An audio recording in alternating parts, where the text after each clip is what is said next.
Ladies and gentlemen, it's my honor and my privilege to introduce to you my friend, Jim Jacobs.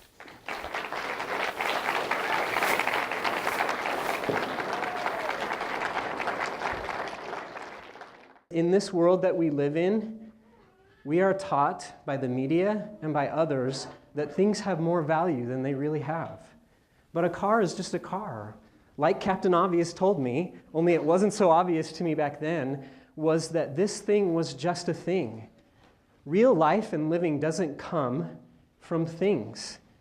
It comes from the people and the experiences that we have. Get in the lane you want to be in and stay in it.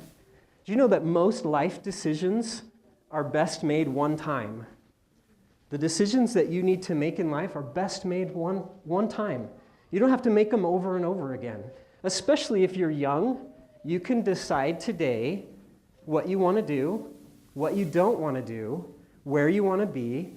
Make that decision once and you never have to make it again. Get in the lane that you want to be in. So young people that are here, I love seeing the kids here, makes my day, is decide now to go to college. Decide now to write that book. Decide now not to do drugs. Decide now to be honest. Decide now not to cheat. See, we live in a world of people that are just doing whatever they want to. They're changing lanes whenever they want to, and it's dangerous. And it causes accidents more than on the road, but it causes accidents in our lives when we don't decide ahead of time what we're going to do. So the second advice was get in the lane you want to be in and stay in it. Jim is an amazing speaker that I think his stories and his insights are really good. They apply to everybody, and I think everybody can learn something from him. Plus he's a really nice guy. Actually, probably about the nicest guy you'll ever meet. Would you please watch yourself, and if you have any situation that produces an emotional hijacking for you, would you please consider taking charge of your life? Would you consider arming yourself with the power of your mind to change your thoughts and then engage in new habitual actions like my little gun? You can do this, and you can eliminate things like road rage from your life. You can eliminate those hard feelings from your life. See, we live in a world of people who are out of control of their emotions, that fly off and get angry at the drop of a hat or at the pounding of a hat against the dashboard, right? That was weeping and wailing and gnashing of teeth. That's what was happening to that guy. He was not happy. And many times we're not happy. And we get ourselves engaged in thoughts that are disturbing and emotions that hurt. And we don't do good things.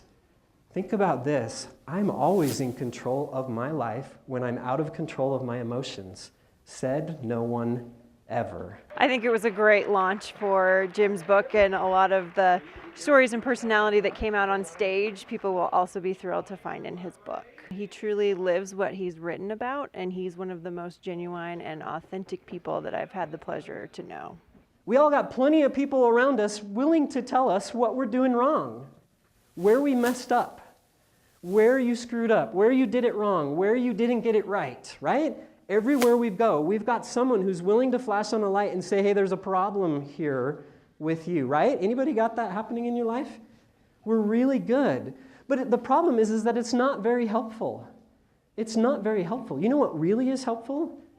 We need some indicator lights that tell us when we're doing something good, when we're doing something right, when we're doing something positive. Wouldn't we do so much better if we stopped flipping on the idiot lights for each other and started really offering some real help?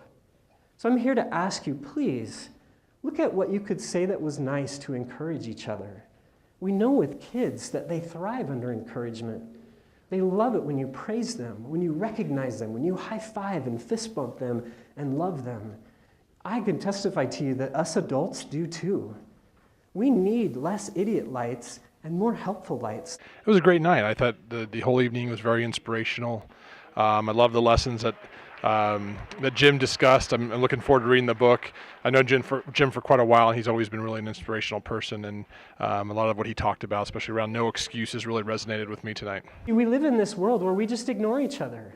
You guys have all done this. We're walking around scrolling in our phones, right? We're not even paying attention. Have you watched those people? Like, have you been one of those people? When's the last time you handed the tablet to the kids instead of meaningfully having a conversation with them? When did you pop in a movie instead of really spending some time talking to each other? See, life is about the connections that we make with people. We need to play games and interact with each other and talk with each other.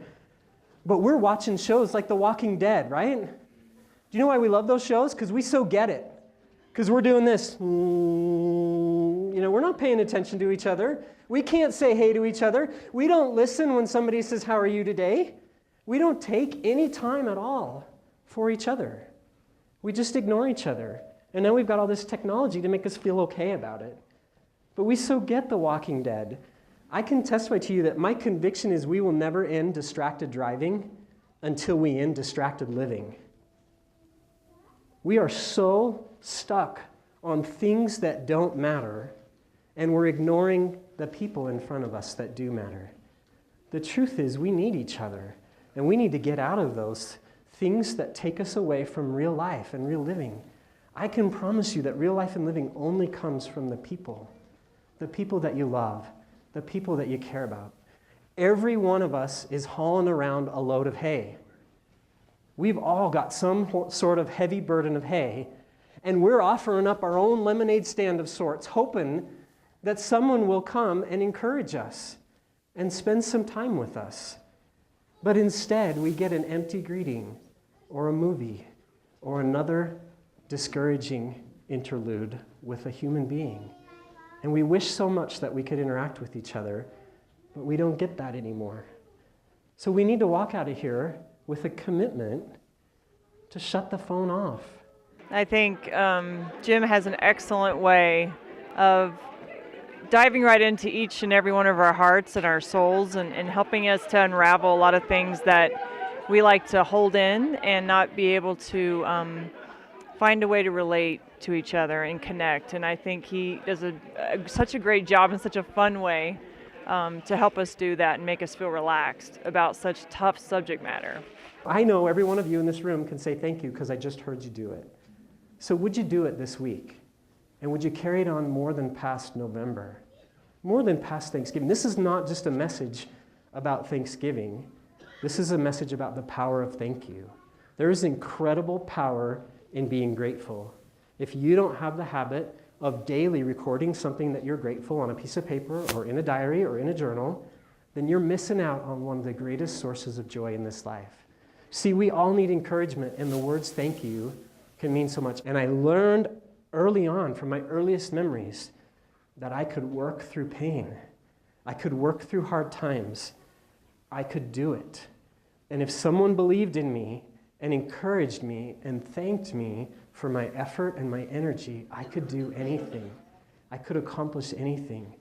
And so I drove that green machine. I think Jim is awesome, and for every motivational speaker that I've listened to, he ranks right up there with the best of them. Jim is one of the most charismatic, fun-loving, best advice kind of people I know. He's just always there with a smile and to offer encouragement even when he doesn't know what you need to be encouraged on. And he's great. He's a blessing in my life. So. See, we're really good at slugging each other and ourselves, aren't we? We're really good at seeing the enemy in the mirror as us, and we like to slug each other. We like to slug ourselves. We like to slug the people around us. We like to beat each other up. We also like to make excuses. Think about the world that we live in. I'm convinced that more than just the dump trucks, that we have too many people walking around with signs on the back of their body that says not responsible for, fill in the blank. Everybody's blaming their parents, blaming their dog, blaming their hair for what's gone wrong in their life. Well, I'm here to tell you that we all have parents, we all have a dog that ate our homework, and we all have bad hair days. I'm sorry, but we got to stop making excuses. We've got to stop making excuses for not living the life that we were meant to live. We've got to stop making excuses for not being happy. We've got to stop making excuses for not making that change in our life that we need to make. And then, after we do that, we need to stop pounding ourselves when we express human weakness and difficulty. See, I've spent my career helping people make changes, and I love to do it because I believe that people can change. I believe that our lives can be different and that we can do things differently. And I thrill in the opportunity to help people change. But I've learned more than anything that change is hard. Change is difficult. And we're not going to get any better at it if we keep making excuses and we keep slugging ourselves. So we need to stop making excuses and set a plan today. Thank you very much. You've been wonderful. I appreciate your support. Thank you for being here.